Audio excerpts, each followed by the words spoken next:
You know the day destroys the night, night divides the day. Try to run, try to hide, break on through to the other side. Break on through to the other side. Break on through to the other side. God bless America. Welcome to The Ranch, everybody. Podcast that explores the people and happenings of Dry Creek Ranch, Eagle, and the greater Boise area. My guest today is running for District 19 State Senate. She is a DCR local, which is very awesome. A very articulate woman, very passionate about what she's doing, and what I found to be very insightful as far as what's going on in the rest of the country, what we hope for and want for our community here, and what she sees as problems that are things that already exist or may be creeping into the community, which is obviously something we all need to be paying attention to. The area is changing a lot, and I think that's really obvious when you talk to anybody who's lived here for any time, and it was obvious that we both decided that it's very important to try to preserve the things that make this area as amazing as it is. I really enjoyed talking to her. I think you're going to like the conversation as well, but without further ado, the woman, the myth, the legend, Blair Moss. Blair, thank you for coming. It's my pleasure. Thank you so much for having me, Matt. It's no problem. You've been running around like crazy. Pinning you down for an hour has got to be like, it was one of the most difficult things. And again, you were even being flexible, but things keep coming up for you. So like, what is running a campaign like? It's like running a full-time business that you never thought you really wanted. No, it's literally running a full-time business and a staff of people, and those staff are not paid. They're volunteers. And so you're working around everyone's schedule on a regular basis while trying to raise your own family and trying to run your own business. And so it has been very difficult to find time just to come and meet with people like you. I mean, I haven't even gotten to meet half of the new neighbors that have moved into our neighborhood. Right. And that's what I'm supposed to be doing. And I can't get to it because running a campaign is literally a full-time gig if you're doing it right.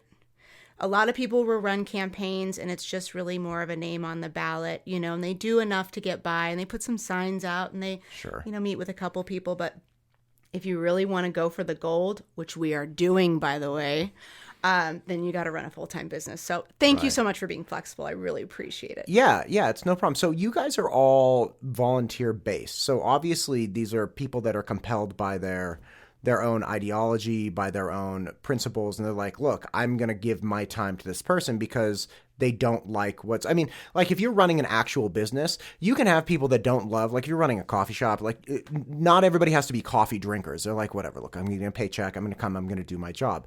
But to get people to do this, they really genuinely have to feel like a principled push towards supporting you.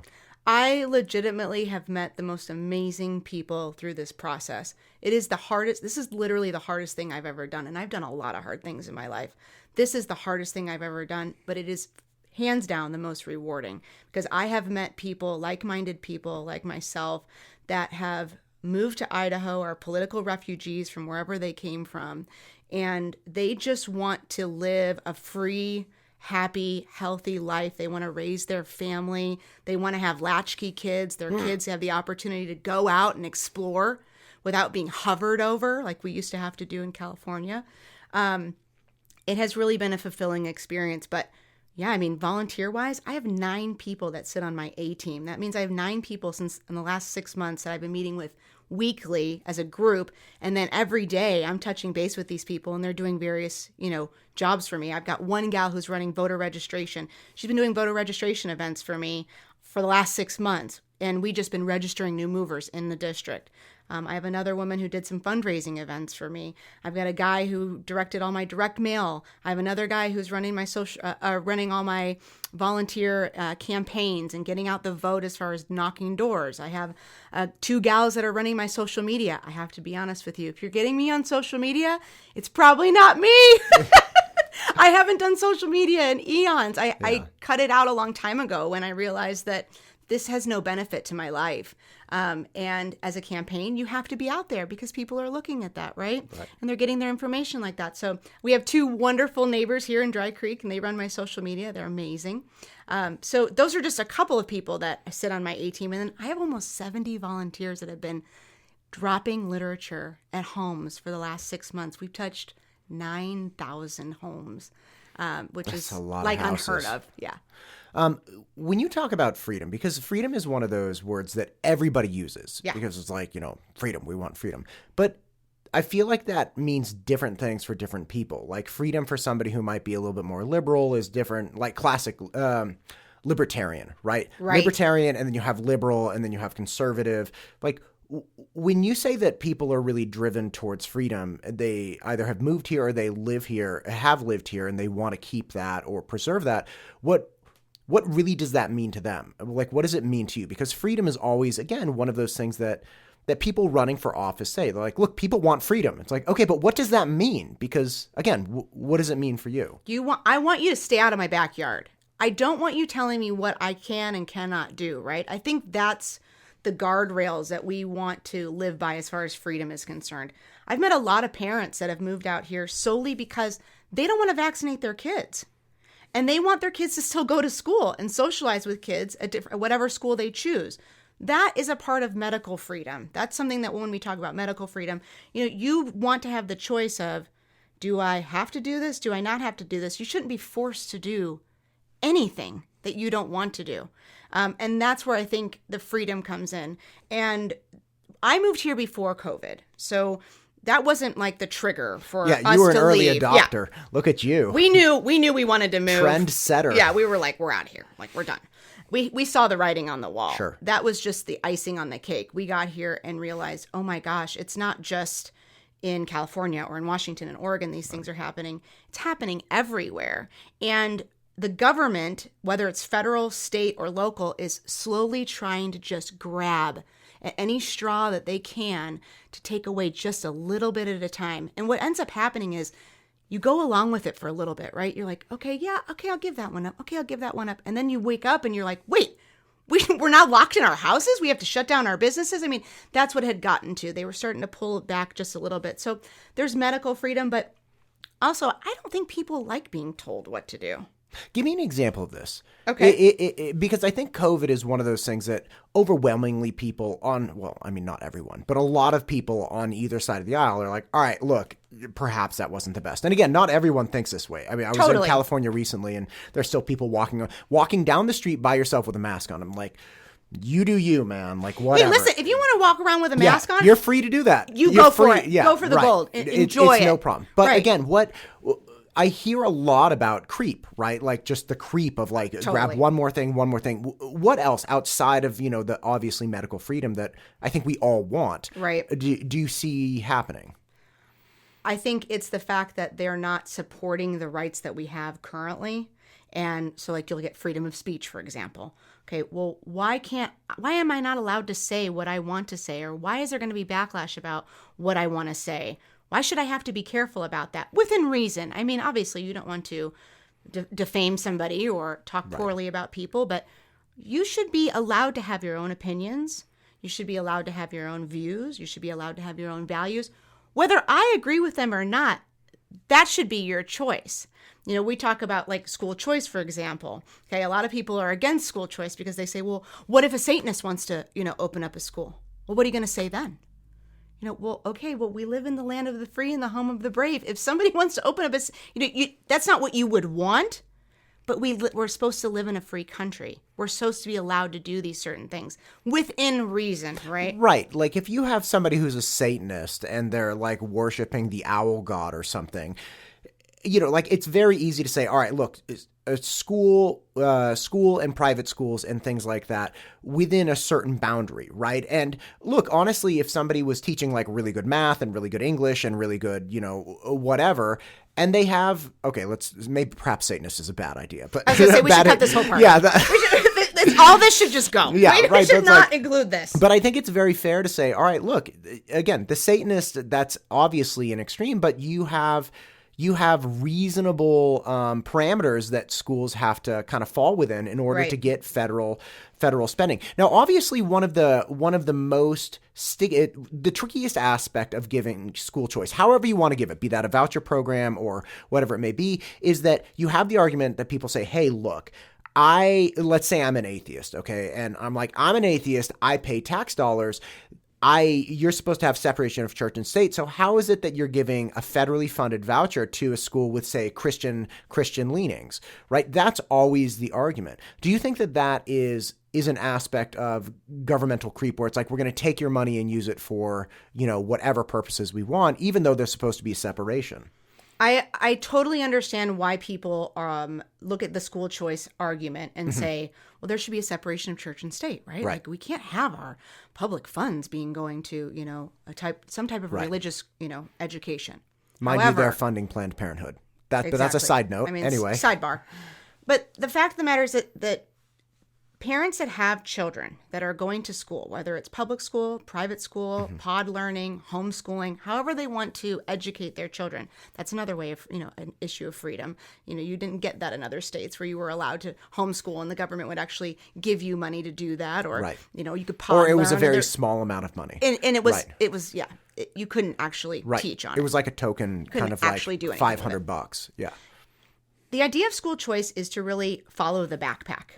You funding the individual student, not the system. So if you don't technically have a student in school, okay, why can't we look at a possibility of you getting a tax rebate? Okay, yes, your money is going to get funneled into the public school system, regardless if you have, you don't have a child going to the school. That's where the separation of church and state is. That's a public funding. But if I have a student, right, and I choose to send my student to religious education, I should be allowed to have those tax dollars go to that school. Now, obviously, not all public funding is going to go to that school. It's just going to be my individual voucher or my individual backpack money. It's typically $5,000 to $6,000 to $7,000, and it will follow that student. That's the idea behind it. But I also think that as far as lowering taxes and lowering the burden on each individual human being, because we're overtaxed, especially in the state of Idaho, we have to come up with more creative ways. The education system in Idaho is overly funded. The top educators, the top administrators, they're all getting plenty of money. It's the teachers that are struggling. The buildings are not being maintained, and they have this massive surplus of money. Where is it going? We don't know. We can't quite figure that out. We have a surplus of funds in public education. Yeah, well, not only that, but we have a surplus of funds in the state of Idaho. We have nearly $1.2 billion worth of surplus money in the state of Idaho. And yet we still have a grocery tax. Okay, for the last 4 years, all we've heard about is, let's remove the grocery tax. Well, why do we still have it? If we have a surplus, why do we still have it? Explain the grocery tax. So when I go, because this is something that not all states have, right? Like a lot of states don't have sales tax on groceries, but Idaho does. So like I go, say I don't make very much money, and perhaps I don't even meet the threshold for income tax in the state. Sure. Okay, but I go to the store and I buy a gallon of milk. I still have to pay tax on that gallon of milk. Correct.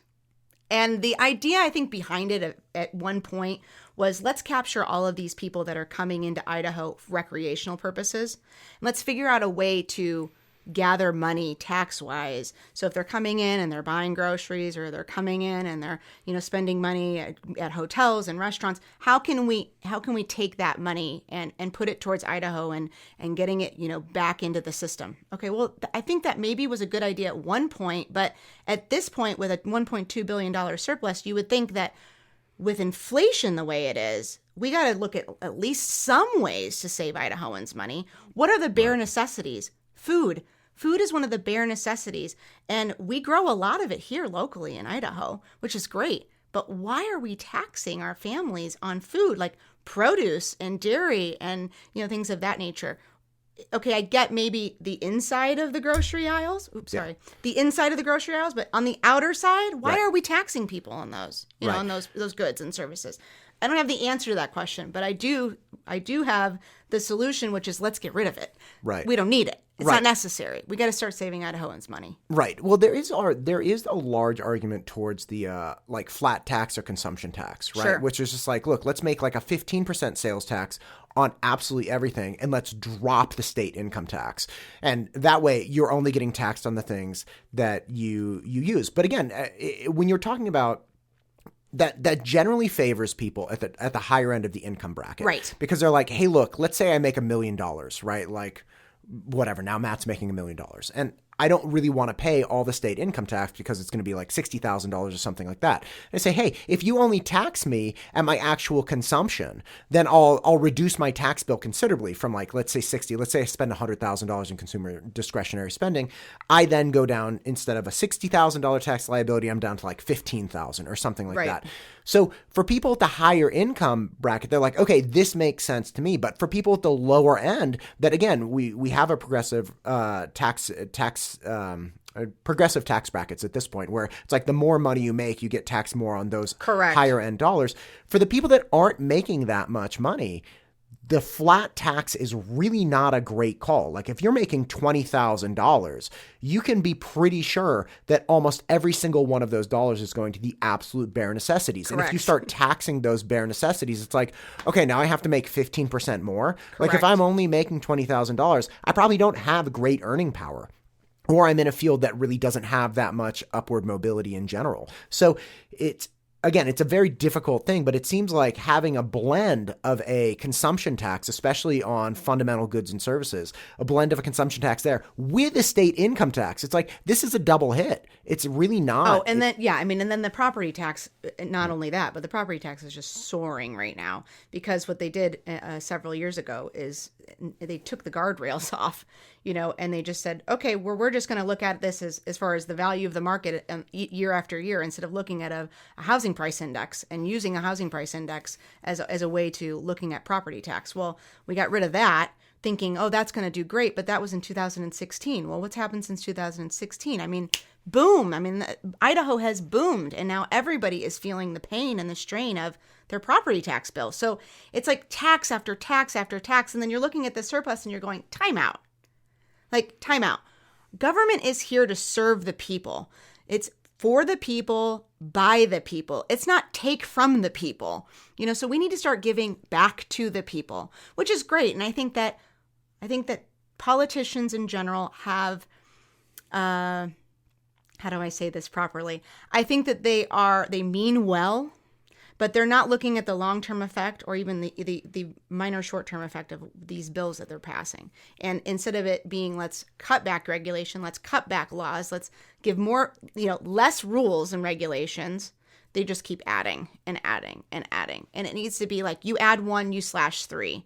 And Brad Little's done a good job of that. I'll give him that, right? His last term, he did do a good job of like, let's add one and let's cut back several. Okay, that's great. But we need to do more for cutting back the ones that are going to be more helpful to Idahoans' pocketbooks. Right. Everyone is struggling so bad right now. It doesn't matter what income level you're at. You've budgeted a certain amount of money, and now you're looking at these bills and you're going, oh my gosh, I can't afford to put the gas in my car used to cost $50 when I'd fill up my tank. Now it's $120 when I fill up my tank, Not only that, but now my food price has spiked. Our heating bills are going to be crazy this winter. People don't even know what's going to hit them. So why are the heating bills going up? Energy in and of itself is more expensive nowadays. So where you used to see maybe a $15 energy bill, you're going to see a $30 to $40 energy bill. Well, like you were saying, for the people that are living at $25,000, $35,000 annual income, that's a lot of money. Right. That's a lot of money. Right. And I think there is this, there is a very real mistake and perspective shift that especially people come from out of state like Washington or California have to go through, which is they're like, well, it used to be $800 a month. It's like, that's not where we are. Doesn't make it right. When you're living in California, if you're making $200,000 in like the Bay Area, you're kind of at the poverty line, right? Like Stanford University, I think it was $120,000 or something. They said if your parents make only $120,000, you can come free of charge because you are like at crazy poverty line, right? Crazy, right? So that perspective is not a good one, and it absolutely needs to shift. Walk me back here on something. You were saying that property tax, the way they're assessing property tax bills, has shifted. So explain that to me. What was it in 2016, and what is it now? Okay, hang on. Let me get my notes out because. Okay. I would like to tell you I'm an expert at everything, but I'm not. You don't have it all. I'm not a jack of. I'm definitely trying to be a master of something, not a jack of all trades here. But I went to this tax forum last week and got a ton of really great information. And they were explaining to us. So it's House Bill 389, and that's something that this bill in particular is not allowing a lot of our local cities in Ada County to fully fund their police and their fire. Okay. And because what it did was it put a guardrail basically on the money that they can collect, the city can collect from property taxes. Okay, so that's one piece of it. But then the other piece of it is that there's this housing price index that they used to use on a national level to value properties in each state, right? And each state has the determination to either use a housing price index or use something else to determine property value. Right, like Prop 13 in California. Correct. Locked in your your property tax bill was assessed at time of purchase. And then Correct. after that time, the nature of Prop 13 is like back in the 50s, people were buying things in like, say, Southern California when it was very low value, right? Like Southern California was still growing. And I know it was nice in the 50s, but it's nothing like it is now. And over the 50s and 60s and 70s, as prices skyrocketed and everything became very expensive, you had specifically like older citizens that were living there, had been living there for 30 or 40 years. And now their property tax bill was astronomical because they're like, look, I bought this house when it was $5,000. Now you're telling me it's worth $100,000. And this, obviously in the 70s. And that's exactly what's happening here in Idaho. Right. So they made Prop 13. They said, all right, look, your property tax bill will be assessed and established at the time of purchase. And after that time, we can reassess it only up to 3% increase every single year. Well, you had a like 30 or 40% jump in values in certain areas in California over the last 2 years. But if you had purchased, your property tax bill only went up 3% and then another 3% instead of jumping up 40 or 50%. So the way that they've been doing in Idaho the last couple of years is it's just been assessed based on the property value and the market value, right? So for example, all of us here in Dry Creek Ranch, people like us that bought 4 years ago, our price, the value of our home has doubled, literally doubled since we moved in. Okay, so we're now paying double the property tax.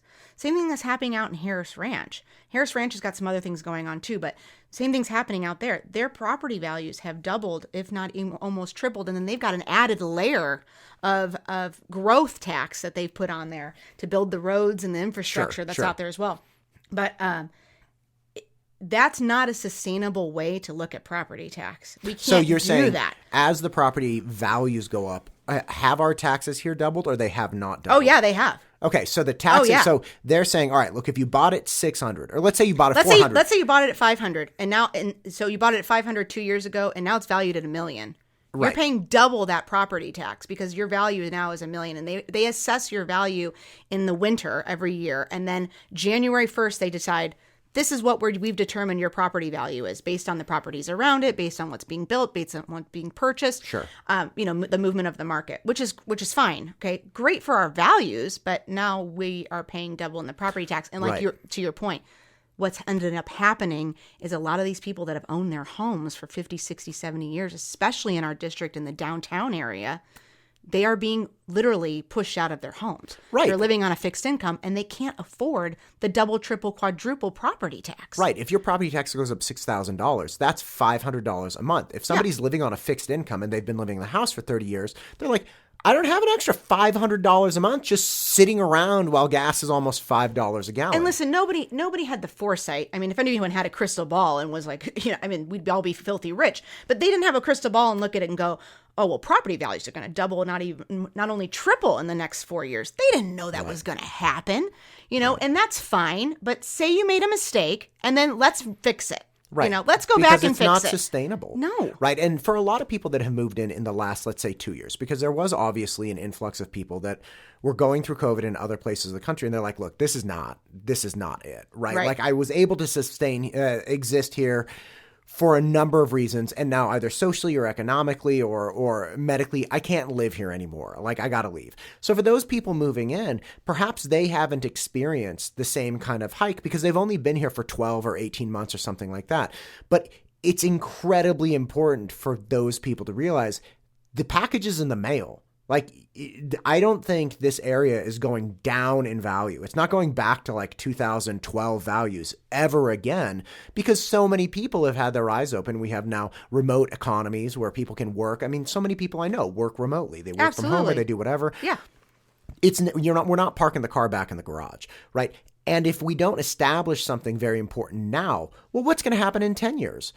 Right? Like I'm 40. What happens in 20 years if I'm living in the same house and now my property tax is, I don't know, $40,000 a year instead of what it is now. So even if it's not something directly affecting you right now, the system, the protocol we have in place will not serve us in the long run. And it's certainly not serving the people who've been here for decades. Well, and a lot of people don't see it on a regular basis because it gets embedded in your mortgage payment, right? So you'll see your mortgage payment spike up a little bit and you're like, oh, well, I guess I got to pay a little bit more towards my mortgage. Like, no big deal. But then when you're looking at the assessment, you're going, wait, the only reason I'm paying more money on my mortgage is because my property taxes went up $300, $400, $500 a month, you know? Right.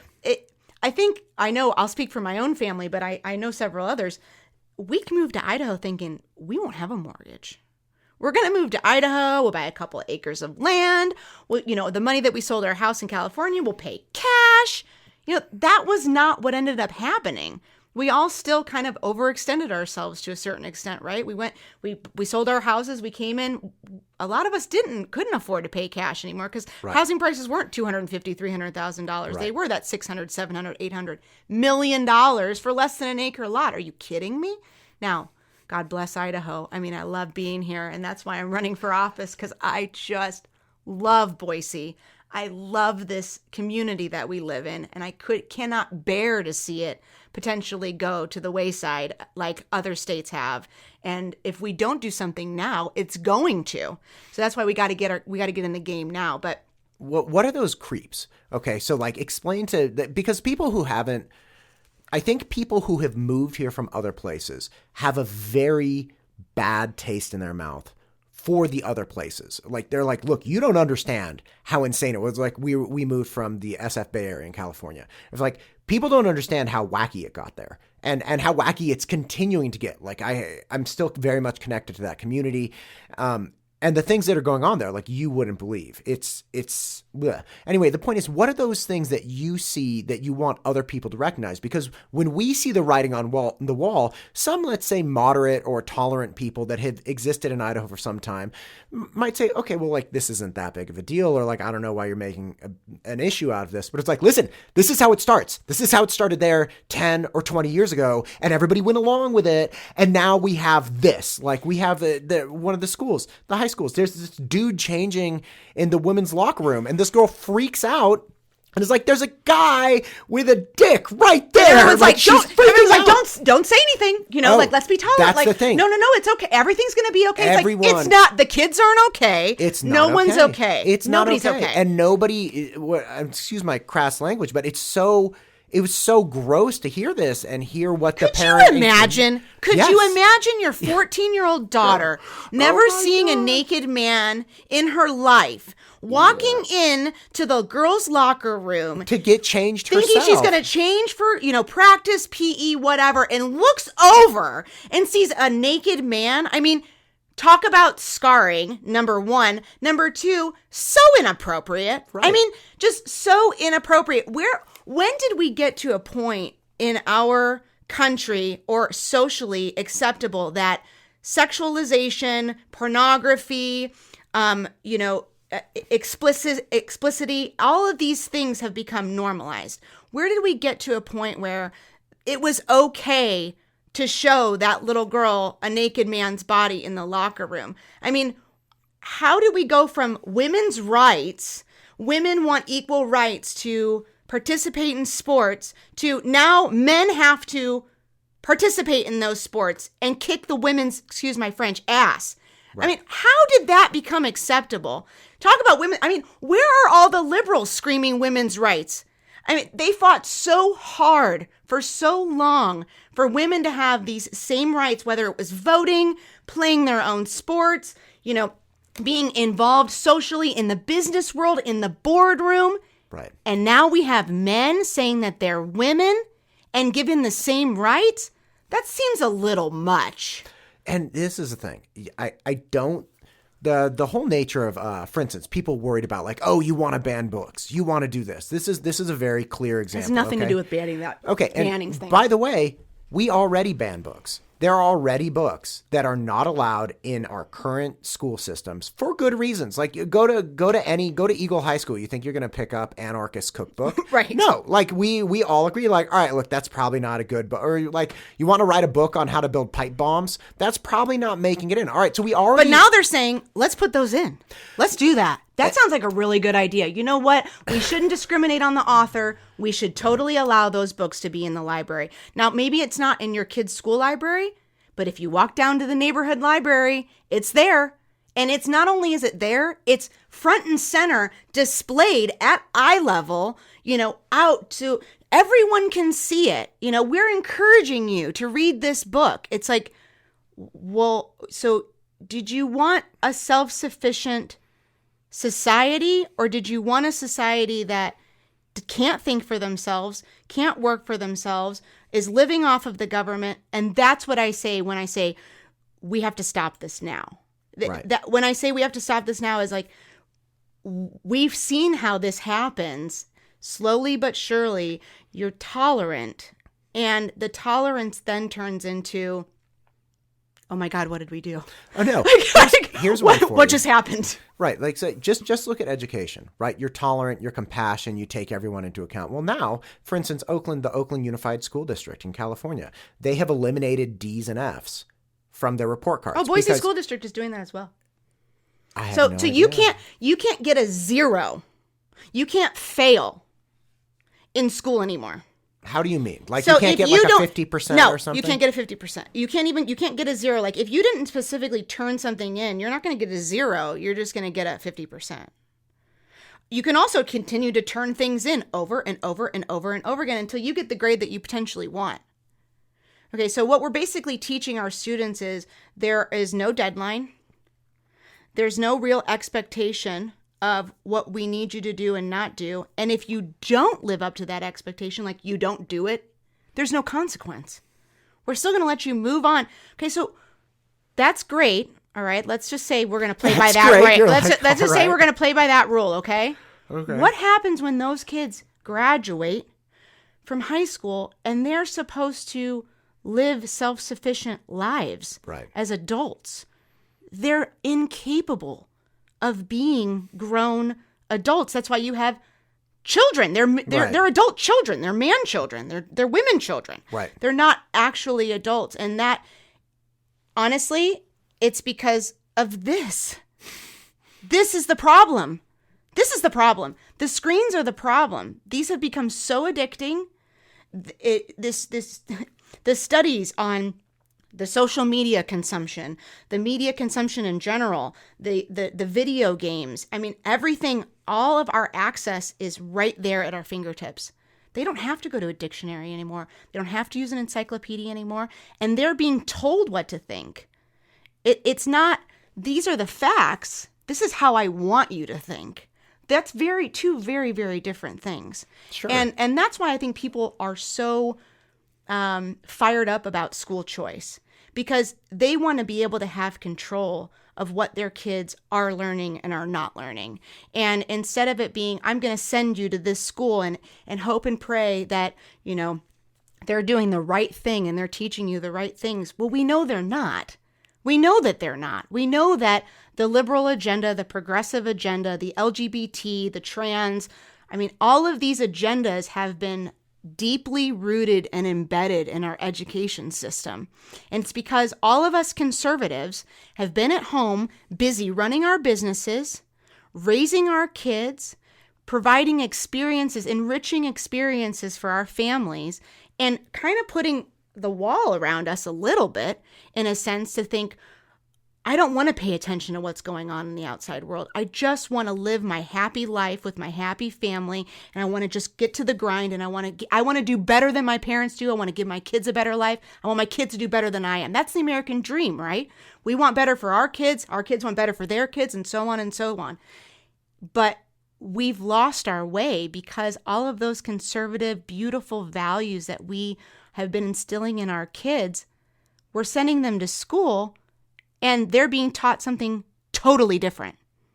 And we're expecting like, oh, this is going to be fine. It's going to be okay. When they're at home, they're with us and they're perfect angels and they're learning all of these things from us.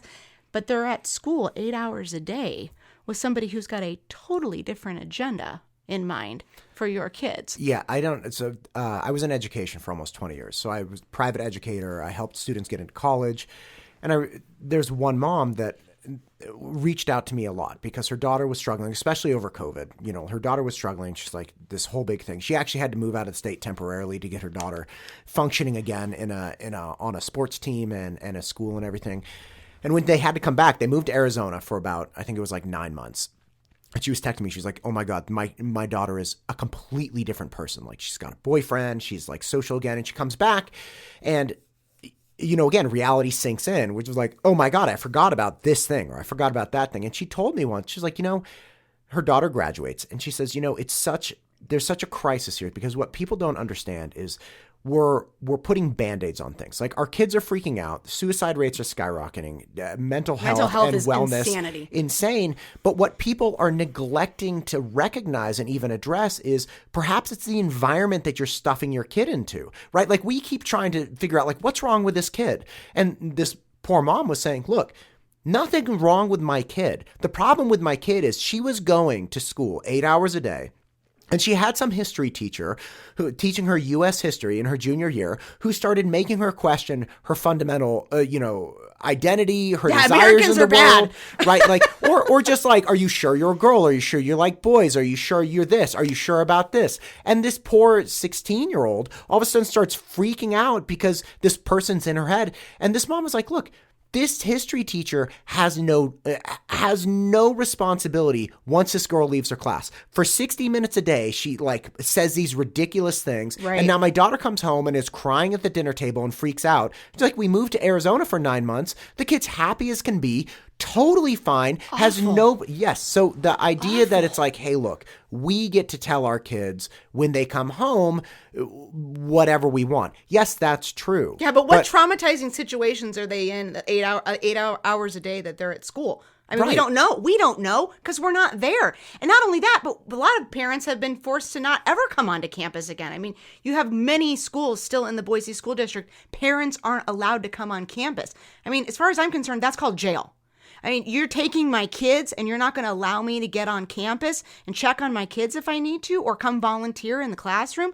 If you don't want volunteers in the classroom, clearly there's something you don't want the parents to see. I mean, since when has any teacher not needed help in the classroom? Right. Now, look, Ever. I think there is nuance here. Okay. Just at the very least a little bit, because again, as a private educator, people would send their kids to me. They're like, hey, look, this kid needs a higher SAT score, ACT score. Sure. We need help with this essay. And sometimes parents would really overreach. They're like, listen, I studied through law school and I took the bar. I really think you should run SAT class this way. And it's like, I listen, get that. I can respect that. I right. totally understand. So I think we're both right. And again, we had an experience in public school system, and we yanked our kids out of the public school system when we were living there. We're like, we can't do this. First grade teacher wouldn't allow the parents to volunteer in the class. And anytime there was a field trip or something like that, and this teacher needed chaperones and volunteers, it was like, oh my God, this woman's a train wreck. Like an abs, and the kids were coming home. It was a total mess. So I agree with you, especially at the younger levels when kids can't report with clarity what's going on. Perhaps they don't have the capacity to express themselves and they're like, look, I'm really upset at school. Like, this is really terrible. We quite unfortunately had to experience a couple very acute, horrible things with our kid where we're like, oh, we're done. Like, we're getting the hell out of here. Like, right. You guys are terrible. So, but why have we gotten so far away from the basics of education? I mean, it's really simple. We're talking about reading, writing, and math. I mean, yes, let's throw some U.S. history in here. Let's throw some science in here. But again, these, it's like the screens are everywhere. You're not learning how to do, actual pen and paper work anymore. You don't need to know how to do math because you've got a calculator at your fingertips 24/7. We've gotten so far away from what a typical, and people will go, liberal education. A standard liberal education is reading, writing, arithmetic, right. and history and science. That's what a standard liberal arts education is. And that's where we need to get back to. What kind of world are we living in when you can't define what a woman is or what a man is? I mean, and you're pushing this on little children. They don't understand. You know, they're these people, these little children are people pleasers. They want to please the adults that are in their life, whether that's the teacher or the counselor or the parent or the grandparent or the aunt or the neighbor. They want to please the adults around them, and to have these expectations that these kids can think for themselves and that life isn't black and white. Well, sometimes for kids, we need to be a little bit more black and white. It's not all gray area. What do you mean sometimes? Of course they need black and white. Like, yes or no, right or wrong. Come on, man. Can I do this? No. Can I do this? Yes. Like, you were born a girl. You were born a boy. Like, it's a biological sex. You're never going to change that. And look, try this one. Even if you have parents who disagree with you, like, hey, listen, I think that you can whatever, right? You live in the United States of America and you have the right to do that. And isn't that a beautiful thing? But don't push it on my kids in public with my tax dollars. In public school. Period. That's the point. Period. You get the benefit of doing whatever you want. Here's one problem that I don't think people recognize. Say you have somebody who believes whatever they want about trans people, that like you can be born any gender and you're gender fluid, whatever nonsense you want to believe. It's totally fine. You get to believe that. But say there's something else that's equally nonsense that offends you.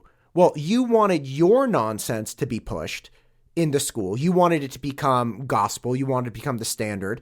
Well, now other people have taken something and run with it and you don't like it. But they're like, but we taught your stuff. Your nonsense got priority, so my nonsense gets priority now. And that's one of the things that I think people fail to realize.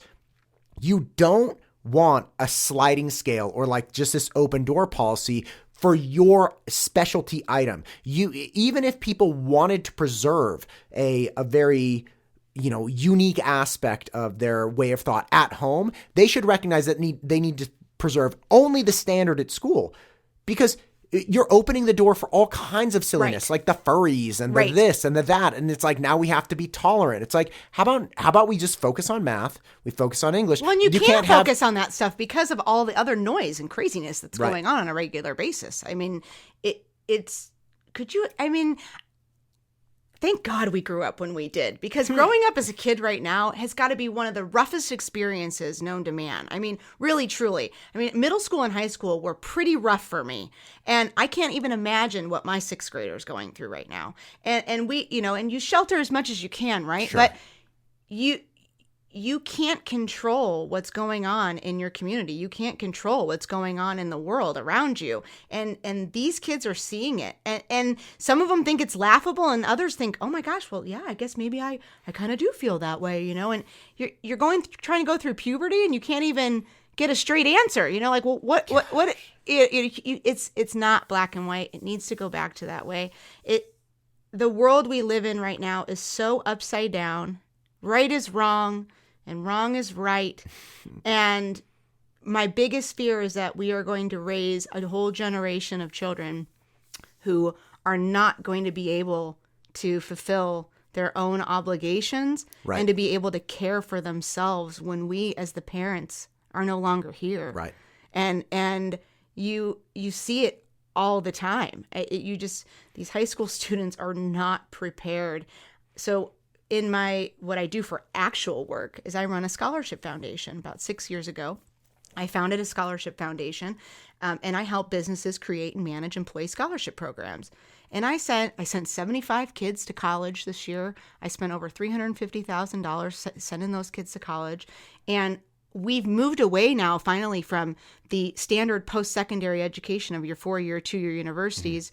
And we're now getting a little bit more into trade schools and teaching kids about, what can you do and where can you go to actually graduate, get a job and make money and not be on the student loan program for the rest of your life. For your sociology degree. Yeah. Like or your religious studies degree. You're not going to use it. It's just, it's not going to be usable. How about I'll pay for any education you want as long as you study accounting? Because we always need accountants or like nursing school or something. And plumbers and HVAC people. And we need so many trades. It's insane. But the point I was going to make is that you're looking at these kids that are going off to college, and I'm analyzing these transcripts and I'm analyzing their writing, and these people shouldn't even be in the 9th grade. I mean, and they're getting accepted to UCLA, UC Berkeley, UC Santa Barbara, Arizona State, Boise State. I mean, you've got kids going to some of the top universities on the West Coast, and they're at a 9th, 10th writing level. Right. And they're now going to graduate with hundreds of thousands of dollars in debt. They'll never be able to own a thing. They won't be able to own a house. They won't be able to own a car. Half of them don't want to have kids because they know they can't afford to have them. And it's sad. You shouldn't have to worry about, if you want to have a family with your spouse, you know, you always think, well, God will provide. Well, God's not going to provide because you got $100,000 in debt. You don't own anything and you can't even afford to put food on the table for the two of you. It's awful. Right. Help God out a little bit. Yeah. How about you give God no debt? It's no fault of these own people. That's what they've been told to do. That we've been training them since they were little. That you have to go to college and you need to get a 4-year degree and you're going to do great things. And then when the rubber meets the road and they actually need to go out and get a job, they have no real world skills. I mean, our generation, we were working 12, 13, 14 years old. We were either getting cash under the table or we were helping mom and dad do something, right? Yeah, we I had paper skills. Yeah. We had skills. We had things that we did. These kids nowadays, they don't have that. I mean, there's definitely exceptions. Don't let me make a blanket statement. There's definitely exceptions, but the majority, they don't have any skills. They have no resume. They have nothing. We have got to be able to provide that as a way to make sure that our community continues to thrive generation after generation. And there's tons of really great ideas, especially locally here, that they're trying to really instill trade school training and things like that at the 10th, 11th, and 12th grade levels so that they can get a taste of what those trades look like and maybe see if they can find something that they like. Right. That they can move on to and use as an actual skill. Right. You don't have to do it for the rest of your life, but at least do something. You have something. You have a backup. Yeah, you have something. Yeah. Speaking of freedom, this kind of ties into it because one of your big priorities is pushing the idea that, look, government doesn't have all the answers. Like you have to start with that. You have to start with that understanding. And I think we're getting to that place in the business world. I think we're getting to that place in the education world. So for instance, I make content, like social media content. Sure. So like you're a dentist or you're an attorney or you're something. You're like, well, look, I'm busy doing dental work or law work. I don't have time to, make graphics right, I or still videos. need more clients. But Right, like exactly. And what's interesting is I have a relative who's actually a professor at a university. Okay. And my dad was telling him recently, he was like, oh, he asked how I was doing. He's like, great, he's doing this, and this. And the guy actually got really frustrated because he was like, well, how is he, how come he gets to do that? Like, did he get a degree in that? He's like, no, but he's been doing these things for years now, like media and video and anything you want to learn is on YouTube. Like you want to learn anything about but it's a learn by doing situation. Right. But it's there and anyone can learn it. And this guy got really frustrated because I think what's actually happening is universities are starting to realize that their relevance is going down because the actual value in the degrees, like if somebody There's wanted to little value in most of them very nowadays. little value. Unless you want to be a doctor or a lawyer or something that you sure, need, but that's a very specific, very specialized terminal skill. thing. Yes. And we don't have universities to necessarily. We don't have universities and medical schools. We don't have medical schools to teach the best doctors. We have medical schools to qualify the people who can learn medical stuff. Correct. Right? Because there are plenty of people who could learn things about medicine and not go to medical school. But what we need those schools for is a universal kind of assessment of like, okay, this person was able to accomplish. A baseline. That's right. But it's not the actual education. And the same thing, especially in marketing. It's like the idea, do you ever watch Mad Men? That TV show about the marketing people? I have seen it a couple of times. I don't watch a lot of TV. I'm sorry. No, neither do I. Neither do I. But I think this is a very classic example that marketing used to be these firms where you had people that would come in and say, hey, I need some marketing material. And these dudes in suits would come up with these ideas and boom, send it out. And nobody had any other options. But in the marketing world now, everybody has a marketing platform, and you don't need someone who charges you $1,000 an hour to come up with creative marketing ideas. And in fact, limiting your ideas, your creative skill set to a small firm is a detriment because it's like, you never know what someone will come up with if you just spread it out. It's like, okay, let's instead of these 10 people, let's ask these 1,000 people and see who can come up with the most creative idea and execute on it. And again, that's the idea that I think keeps coming back to the government, which is, why do we think that only this tiny group of people could come up with the best ideas on how to govern yourself and the community on a daily basis? It's like, why? You only have, you have about 100 people in the legislature between the House and the Senate. So those 100 people on every 2-year terms, they're the ones that decide what laws you're going to abide by. Okay, well, you can't tell me that those 100 people are the only ones that have good ideas, right? Right, like you were the saying. Smartest, the best, the most They're creative. Not. Right. They're not. They're definitely not. And that's why you have to have people around you. And that's why you have to be open to hearing other people's point of views and other people's expertise, right? Like you're saying in marketing, there's millions of great ideas. Right. And it's only how hard you can work and all of the ideas that you can come up with. It's limitless. Right. And if you have a good idea, if you have a funny, like for instance, I was working with a dentist the other day and he's like, I need some ideas. And I was like, well, look, a lot of social media dentist platforms are like reaction videos where you see somebody like drilling out a cavity and the dentist is like, see that? That's the decay and that's the pulp. They have to get a root canal now. And it's like, and it's kind of gross and people watch it just because whatever, people watch it. But I was like, first off, you're not a performer, right? So getting you on screen is not going to be great. You don't have like great screen. You're a great dentist, but you don't have great screen presence. So we came up with this. I came up with this idea. I was like, what if we took like a Muppet doctor, right? Like an actual puppet, because puppets can do like insane, ridiculous things, and they take on these different personalities. And we'll make the puppet do dental jokes, and we'll make the puppet do reaction videos. Because it's memorable. Right, and it's funny and ridiculous. Yes. And it's like a puppet with a little stick on its hand. And no one wants to go to the dentist. Right. Nobody wants to go to the dentist. Right. So I show these videos to my kids, and my kids are laughing hysterically at this awesome. puppet. And it's like, that's the kind of thing that will get people to be like, all right, that dentist has a sense of humor. Like, this is fun. And who would come up? He was like, how did you come up with this? I was like, I don't know, man. Like, I just thought of this. To you. Right. And think about it with people that are creative with different policies or things like that. Like if we put more and more of our value in centralizing this, we're only going to get a smaller and smaller pool of ideas. Well, so like I'm at this tax policy forum last week, right? And all of these city mayors were there. You know, the mayor of Meridian, the mayor of Eagle, the mayor of Star, who's a hoot, by the way. And except for, Boise mayor, she didn't end up making it, but everybody else was there.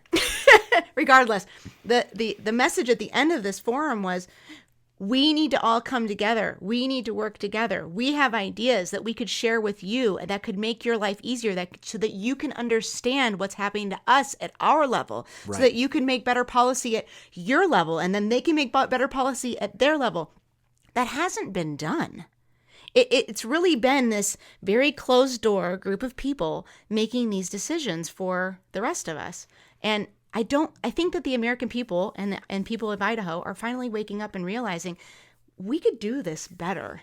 Government can be run like a business, as it should, with brilliant, talented people, whether they're giving their time, hopefully giving their time and their talent and their knowledge for free for the betterment of our communities. Right. And that's what's been so great about this experience. Like I said, I've been surrounded with all these amazing volunteers who are simply doing this because they love Idaho. And they don't want it to end up as San Francisco or Portland or wherever they came from. And they have so many amazing ideas and ways of doing things that I would never do. Right. And then the better ideas get upregulated. It's like, okay, because you have such a priority. Yes. Yes. And this is maybe not so much priority. I thought it was a good idea, but it's not. Right. And you also have to be a little humble in the experience too, and knowing this is not about me. Like, I'm not running for state senate for me. I'm running for state senate for you, for your neighbor, for my neighbors, for my community, for my church. I'm doing this. This has nothing to do with me. I'm simply the figure that decided no one else is going to do this. Well, somebody's got to do it. So I guess that somebody's me. You don't know everything, so that you have to really rely on other people's experiences. More government is not going to be helpful for anyone. we need to cut back. We need to cut back on the government and allow individuals to be more creative, Right, in more whatever ideas. way, in whatever way Yes. they want to make their money or whatever way they want to live their life. That's not the government's way of deciding. It needs to be on the people. Right, because the more entrepreneurship, like another thing you put out is like, look, we need less regulation. We need an easier path towards starting businesses. Yeah, support small businesses. Right, find a way. Look, I've always been self-employed. From the week I graduated college, I started my education business. That's all I ever did until I got into marketing, which again, same thing. Started it. That's the American dream, right? Right, and it's horrifying, right? Because you 'cause don't you're like, what am I know gonna what do? you're doing, and you learn along the way, and you have to work insanely hard. You work 5 times as hard as the other guy because you're trying to build something.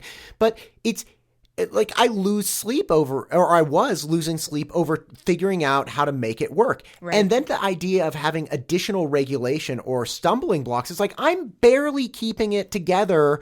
I'm trying to see my way through this and figure out how to make this work with different clients or different ideas. If I have to think up some ridiculous, dental puppet, marketing thing and worry about all these weird regulations, it's like I would never make it. I'm like, it's just too much. It Like just I'm needs going to to be go get a simpler. normal job. I mean, just like filing can't. your taxes. I mean, like I was saying, high school students, we can't even teach them how to like balance a checkbook. Right. What is a credit card and what is credit and why is credit going to be beneficial to you down the road? How do you file your taxes?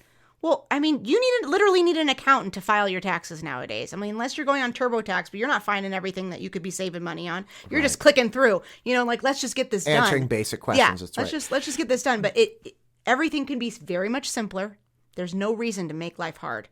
There really isn't. Well, it's funny that you say the taxes and the finance stuff, because the argument that I have heard for a lot of people advocating for, more what I call kind of like kooky dooky education things for students is like, well, look, this is the world. They're going to have to go out into this. It's like, but money's the world. And we don't have financial education in our public schools because we as a community have decided that it is inappropriate to address these things in a public school forum, right? Like, we don't talk about money. We don't talk about checkbooks. We don't talk about credit scores. We don't talk about credit cards. We don't talk about how to get a car loan, and everybody needs to drive. These are real things that everyone has to address in order to be a productive member of society. But we have elected to avoid these conversations because it's like, hey, look, money's we'll taught let in the the home. parents do it. It's we'll like, let the parents do okay, it. that's well, fine. Then let Yes, me I teach get my it. kids about this other stuff too.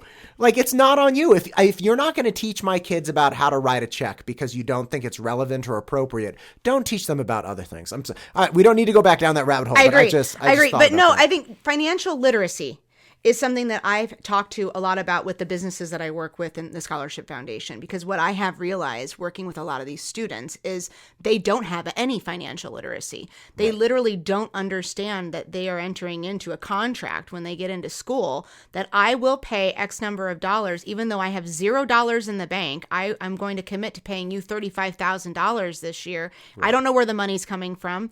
I'm going to take it out on federal loans and state loans, even though those have 25%. I'm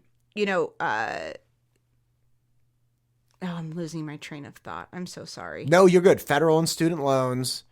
They have 25% interest go. rates. They have 20. Yeah. I mean, the interest rates are astronomical. Yes. But they don't understand what that actually means. They don't understand they're going to be paying 25% on that money that they've borrowed. And they always assume that in the future there's going to be some payoff. Right? Like I'm going to study this thing and it's going to be worth it because my life will be distinctly better because I have a sociology degree. Right. It's like, no, it won't. Because what's actually interesting is an 18-year-old with no degree going into college actually has far more potential than a 22-year-old coming out of college with a sociology degree and $250,000 of debt. And people don't recognize that. It's like you can actually distinctly step yourself backwards because now you've lost 4 years of earning. You've lost 4 years of experience. You've saddled yourself with this insane debt. And a lot of times people that come out with an extreme amount of debt double down. They're like, okay, well, the problem is I didn't go far enough with this degree. Right. Oh, I'm going to go get a master's. Or I'm going to go get a double major. That's right. And you're like, what? Right. It didn't work in the first place. And you don't have a path to progress here. No path to employment. None whatsoever. And I don't know if it's just the grand plan of keeping everybody on on the government's, teat. I mean, I'm not sure. I haven't quite grasped what the gain is at the end of this game. Clearly it's a game. Otherwise we wouldn't be playing it. But I haven't quite figured out what the gain is. It's just the more we get into it and the more layers that I've uncovered being in this political world now, this is a whole nother game. I don't see how it's getting any better. It just keeps getting progressively worse for what our children are going to be saddled with and what our grandchildren are going to be saddled with, whether it's the national debt or the state debt, or whether it's the lack of freedom or, the ideology that's being, it's got to stop somewhere. Right. I mean, we got to do something. It's got to stop somewhere. I mean, in District 19, so our district, we live in District 19.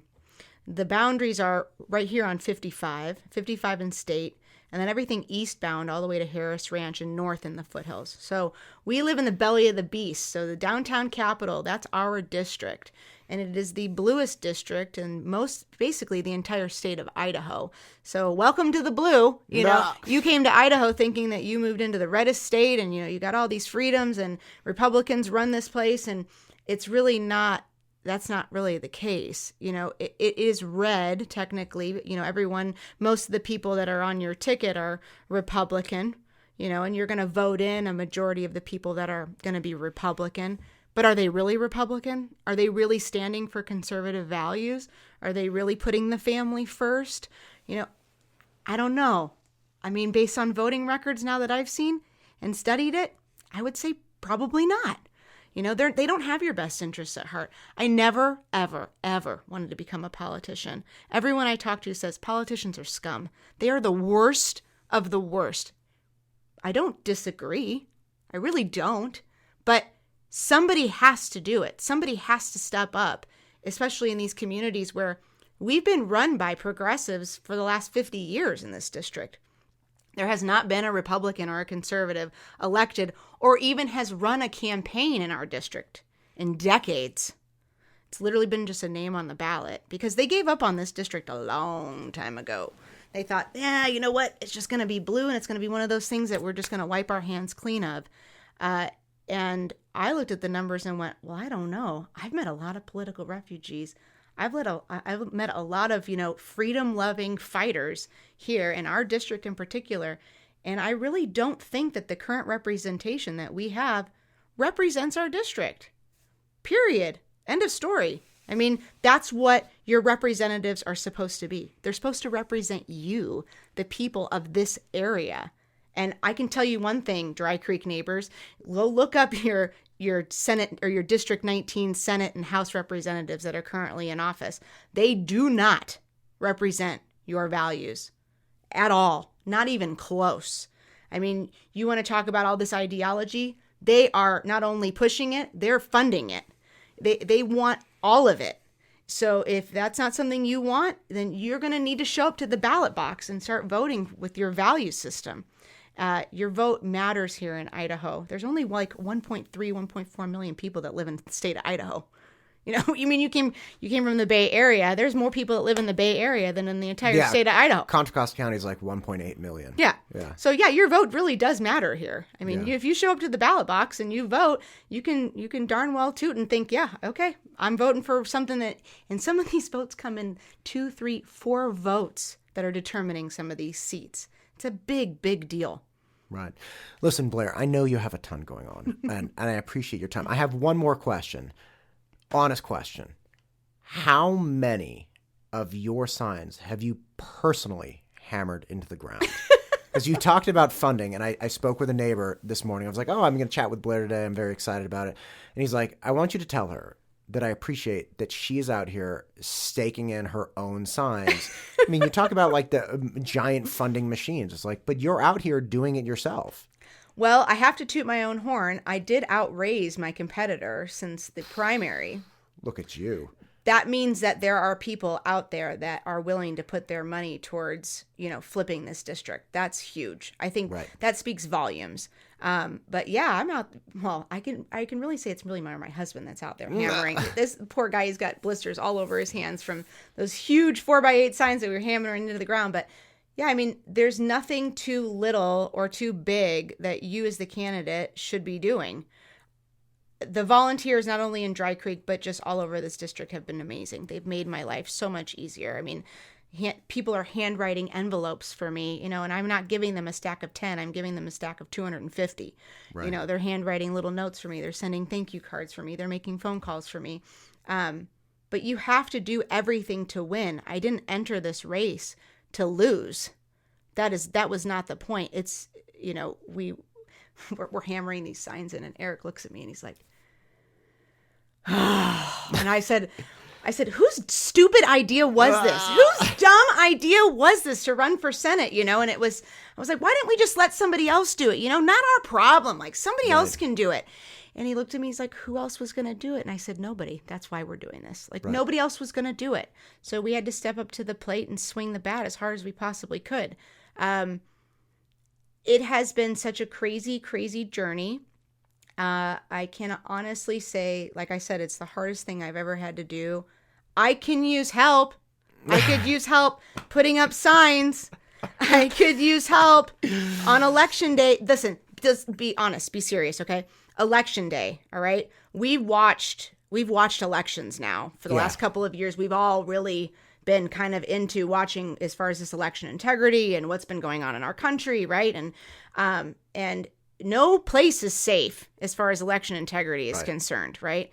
And we are going to do a massive poll watching effort here in District 19 on game day, on election day. We need volunteers to be at the polls watching, making sure that people that are coming and registering the day of are bringing in valid ID, are bringing in an actual utility bill, not an Amazon packing slip as, proof of residency. We need people like that are going to say, no, that's not acceptable. Allowing the people that should be voting to vote and allowing the people that shouldn't be voting don't vote. Once that ballot gets into the scanner, it's gone. You're not spoiling that ballot. You have to catch it before they're actually voting.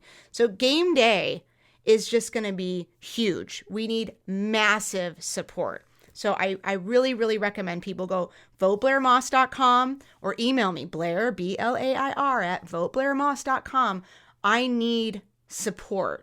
We don't want them to take this election from us. All this work and effort that all of these people have done, not just myself, my husband, my kids, the neighbors, the community, we did not work this hard for it to be taken from us. We got to work as hard as we can all the way up to game day at the end. I mean, we even want people that are driving from the polls, making sure that the ballots get to the county clerk's office. I mean, what if, we don't want anyone to be making a stop on the way. We want to make sure that the votes get to where they need to go. So, yeah, I could use help with everything. Yeah. Well, look, I appreciate what you're doing. Win, lose, or draw. I appreciate that you're bringing really important issues to light. And at the very least, people are going to have to address them. And, at least you'll be able to sleep at night saying you did what you could. I did what I could. And I think we're all really proud of what's being done. I think at the very least, we've engaged the community. And I think that at the end of the day is just the most important part. Yeah. Yeah, absolutely. Well, again, thank you, Blair. Thanks so much, Matt, for having me tonight. I appreciate it. Absolutely. Have a good day. Quick shout out to our sponsor, C Squared Social. C Squared Social is the leading expert in social media marketing and creative marketing. They have fantastic platforms. I have been a client of theirs for some time. I cannot recommend them highly enough. C Squared Social for all of your social media and creative marketing needs. Can you still recall the time we cried? Break on through.